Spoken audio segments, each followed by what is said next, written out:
Hello दोस्तों, आप सभी को गुलाब जामुन जैसी मीठी मीठी नमस्कार और इसी के साथ आप लोगों का स्वागत है आईपीओ के लव ट्रायंगल शो में। जी हाँ, इस वीक के थर्ड आईपीओ के रिव्यू की वीडियो आप लोगों के साथ शेयर करने जा रहा हूं, तो अभी से इस वीडियो को लाइक और शेयर जरूर कर दीजिएगा और साथ ही साथ चैनल को सब्सक्राइब कर लीजिएगा। आज के हम इस आईपीओ के रिव्यू के वीडियो में कंपनी का काम क्या है और उसके पॉजिटिव नेगेटिव, साथ ही साथ कंपनी के फाइनेंशियल्स क्या रहने वाले हैं और कंपनी के ऑब्जेक्टिव्स क्या होंगे और उन ऑब्जेक्टिव को पूरा करने के लिए कंपनी किस वैल्यूएशन पर अपना आईपीओ लेके आ रही है और एट लास्ट में मेरा इसमें फाइनल ओपिनियन क्या रहने वाला है एजुकेशन और लर्निंग पर्सपेक्टिव के लिए आप लोगों के साथ सिंपल और क्लियर वर्ड्स में शेयर करने वाला हूं। लेकिन वो मेरा पर्सनल ओपिनियन रहने वाला है, आपका जो भी रहेगा मुझे कमेंट करके जरूर बता दीजिएगा। तो स्वागत है आप लोगों का आईपीओ के लव ट्रायंगल शो में।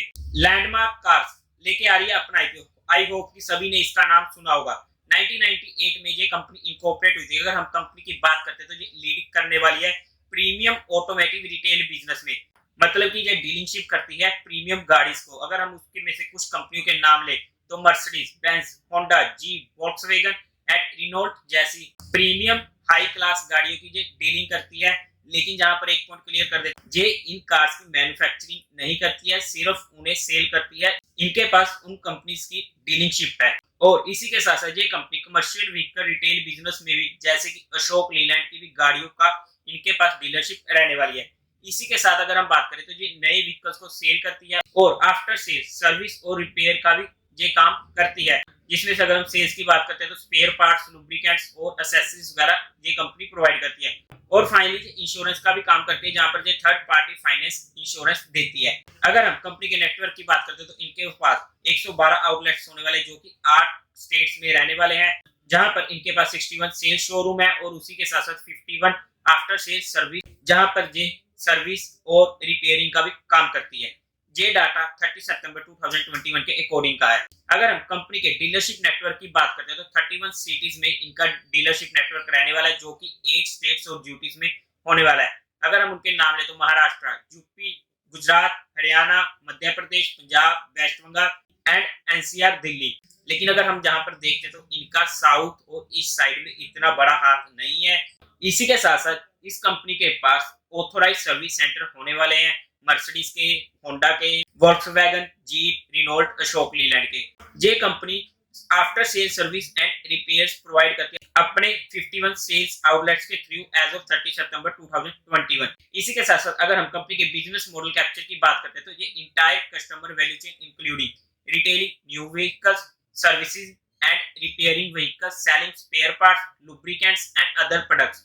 और इसी के साथ साथ इंश्योरेंस वगैरह को भी ये कंपनी, जहां पर ये थर्ड पार्टी इंश्योरेंस करती है। अब अगर हम कंपनी के फाइनेंशियल्स की बात करते हैं तो वहां पर हमें दिक्कतें देखने को मिल रही हैं, बिकॉज अगर मैं ओवरऑल बात करूं जहां पर हमें न्यूट्रल टू स्लाइटली नेगेटिव जहां पर कंपनी के फाइनेंशियल देखने को मिले हैं। टोटल एसेट्स की अगर हम बात करते हैं तो 31 मार्च 19 में 1008 करोड़, 31 मार्च 2020 में 830 करोड़। ऑब्वियसली कोविड का जहां पर हमें इंपैक्ट देखने को मिला है। 31 मार्च 2021 में 887 करोड़। दोनों ईयर्स में हमें कोविड के इंपैक्ट देखने को मिले हैं। लेकिन 31 मार्च 2022 में 1085 करोड़। फाइनली इनके जहां पर असेट्स में हमें वृद्धि देखने को मिली है। अगर हम लेटेस्ट 3 मंथ्स की बात करते हैं फाइनेंशियल ईयर 2023 के, तो वहां पर 30 जून 22 के अकॉर्डिंग 1200 करोड़ के हमें टोटल सेट देखने को मिले। इतनी अच्छी ग्रोइंग रेट हमें टोटल सेट में देखने को नहीं मिली है। अगर हम टोटल रेवेन्यू की बात करते हैं तो 31 मार्च 19 में 2800 करोड़, 31 मार्च 2020 में 2200 करोड़, 31 मार्च 2021 में 1950 करोड़ के पास के हमें जहां पर टोटल वैल्यू देखने को मिले। 2 इयर्स में फिर से वैल्यू काफी कम हुए हैं ड्यू टू कोविड इंपैक्ट्स। अगर हम 31 मार्च 2022 में देखते हैं तो 3000 करोड़ के पास के हमें टोटल वैल्यू देखने को मिले हैं, जहां पर इनकी काफी अच्छी ग्रोथ रेट हमें देखने को मिली है अगर हम 21 फाइनेंशियल ईयर के साथ कंपेयर करते हैं। और इसी के साथ अगर हम लेटेस्ट 3 मंथ्स का डाटा देखते हैं तो 800 करोड़ के वैल्यू हमें जहां पर देखने को मिले एज ऑफ 30 जून 2022। अगर अब हम प्रॉफिट आफ्टर टैक्स की बात करते हैं तो 2019 और 20 में ये थी लॉस मेकिंग कंपनी, जहां पर हमारे पास प्रॉफिट आफ्टर टैक्स देखने को मिले थे 24 करोड़ एंड 29 करोड़ रिस्पेक्टिवली। लेकिन 31 मार्च 2021 में जहां पर 11 करोड़ का हमें प्रॉफिट देखने को मिला था। Reason of this profit is the decrease of their total borrowing, जो हम आगे चेक करेंगे। अगर हम 31 मार्च 2022 में देखते हैं तो 66 करोड़ का प्रॉफिट, अल्टीमेट ग्रोथ रेट हमें जहां पर देखने को मिली है।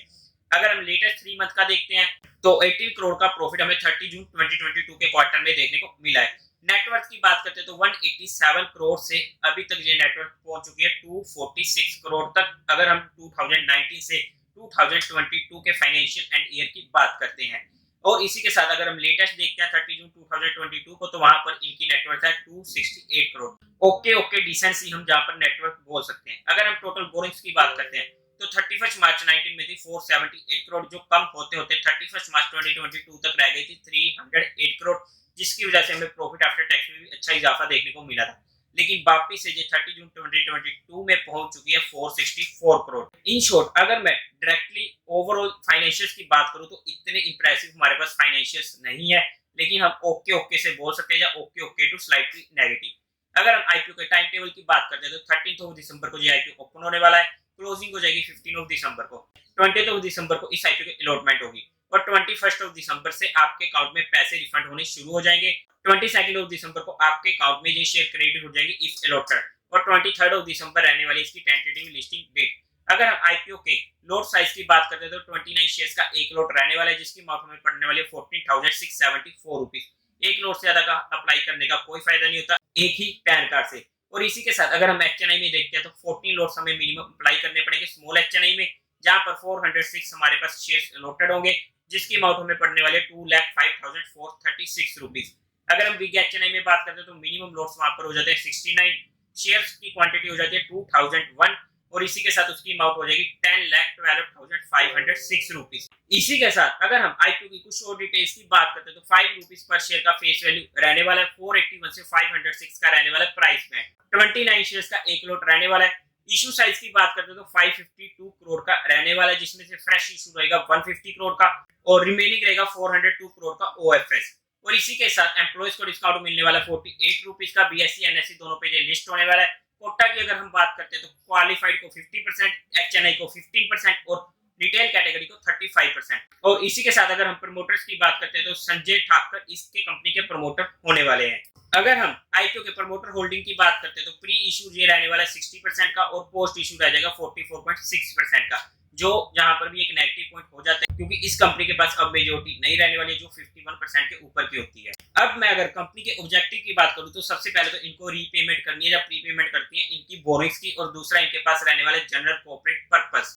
अब अगर हम वैल्यूएशन की बात करते हैं तो सबसे पहले ईपीएस, जो एवरेज ईपीएस की अगर हम बात करते हैं तो वो निकल के आती है 8.44 की। इसी के साथ अगर हम 2022 के अकॉर्डिंग देखते हैं तो वहां पर ईपीएस हमारे पास निकल के आती है 17.45 की। अगर हम लेटेस्ट 3 मंथ्स के अकॉर्डिंग देखते हैं तो इसकी ईपीएस निकल के आती है 4.75 की। इसी के बेस पे अगर मैं पीई रेशियो निकालने की कोशिश करूं तो एवरेज पीई रेशियो निकल के आ रही है 60 की। 2022 के अकॉर्डिंग पीई रेशियो निकल के आती है 29 की, और 2023 फाइनेंशियल ईयर के पहले 3 मंथ्स के डाटा के बेस पे इसकी पीई रेशियो निकल के आती है 106 की। और इसी के साथ अगर हम रिटर्न ऑन नेटवर्थ देखते हैं तो 2022 के अकॉर्डिंग इसकी रिटर्न ऑन नेटवर्थ निकल के आती है 26.52% की। अगर हम एवरेज रिटर्न ऑन नेटवर्थ की बात करते हैं तो पिछले 3 सालों की रहने वाली है 12.51% की, और 2023 के पहले क्वार्टर के अकॉर्डिंग इसकी रिटर्न ऑन नेटवर्थ निकल के आती है 6.65% की। वैल्यूएशन वाइज भी हमारे पास कंपनी ने अच्छा स्कोप जहां पर नहीं छोड़ा है। अगर हम इसके जीएमपी की बात करते हैं तो जहां पर इसका जीएमपी अप्रोक्स 5 से 10% के करीब का चल रहा है। लेकिन इसमें मेरा क्या रहने वाला फाइनल ओपिनियन, उससे पहले चाहिए होता है आप लोगों को डीमेट अकाउंट। जितने ज्यादा डीमेट अकाउंट से आप लोग आईपीओ अप्लाई करते हो तो वहां पर आपको मिलने की प्रोबेबिलिटी ज्यादा हो जाती है। ज्यादा डीमेट अकाउंट से अप्लाई करने का मतलब है कि एक ही पैन कार्ड से नहीं, different pan card like family friends, तो आप लोगों को चाहिए होता है उसके लिए डीमेट अकाउंट। तो आपको डिस्क्रिप्शन में इंडिया के बेस्ट ब्रोकर्स का डीमेट अकाउंट ओपनिंग का लिंक मिल जाएगा, जहां से आप अपना डीमेट अकाउंट खुलवा सकते हो। और इसी के साथ जो भी हमारे दिए गए लिंक से डीमेट अकाउंट खुलवाता है उसे एक प्राइवेट टेलीग्राम चैनल से जोड़ा जाएगा, जहां पर आप लोगों के साथ एजुकेशन और learning perspective additional information share की जाती है।